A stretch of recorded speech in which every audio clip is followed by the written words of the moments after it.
ঢাকা বিশ্ববিদ্যালয়ে কর্তব্যরত সাংবাদিকদের উপরে বর্বরচিত যে হামলা চালিয়েছে ছাত্রদল নামে কথিত কয়েকজন সন্ত্রাসী। আমরা দেখেছি বাংলাদেশে বিভিন্ন সময়ে সাংবাদিকদেরকে ট্যাগিং করে ফিরিং করে তাদেরকে বিভিন্ন দলে ভিড়িয়ে তাদের উপর হামলা চালানো হয়। আমরা এর আগে বরিশাল বিশ্ববিদ্যালয়ে তুহিনের উপরে যে হামলা চালানো হয়েছিল, বরিশাল বিশ্ববিদ্যালয়ে কর্মরত সাংবাদিকরা সেটার তীব্র নিন্দা এবং প্রতিবাদ জানিয়েছিল। কিন্তু আমরা তখনই হুঁশিয়ার করেছিলাম রাষ্ট্র ব্যবস্থাকে যেন পুনরায় এই বর্বরচিত হামলার আর পুনরাবৃত্তি না হয়। কিন্তু আমরা দেখেছি গত পরশুদিন ঢাকা বিশ্ববিদ্যালয়ের সাংবাদিকদের উপরে কিভাবে নিকৃষ্টতমভাবে হামলা চালানো হয়েছে।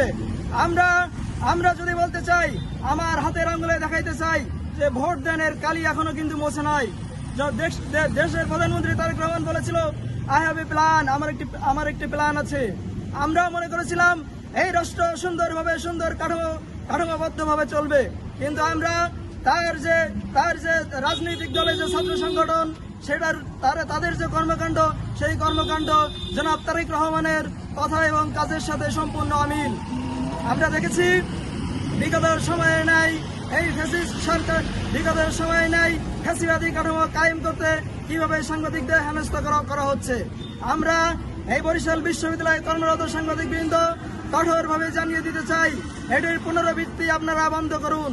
আপনারা যদি এই পুনরাবৃত্তি বন্ধ না করেন তাহলে দেশ এবং এই জাতি কিন্তু বিবাদগামী হবে। সাংবাদিকদের কলম কিন্তু থামানো যাবে না। সাংবাদিকরা তাদের বুম হাতে, তাদের কলম হাতে, তাদের মোবাইল হাতে, তাদের যে লেখনির মাধ্যমে কিন্তু জনমত গড়ে তুলবে। তখন আপনারা কিন্তু পালানোর সুযোগ এবং সময় কোনোটিই পাবেন না। সুতরাং যে ভাই আমাদের যে সহকর্মীদের উপরে হামলা চালানো হয়েছে, সেই হামলার সঠিক তদন্ত এবং অতি সত্বর বিচার করুন। নাহলে দেশ অস্থিতিশীলতার দিকে গেলে সেই দায়ভার এই রাষ্ট্রের যে সাংবাদিকরা আছে তারা কিন্তু বহন করবে না। এই বলে আমি আমার বক্তব্য শেষ করছি।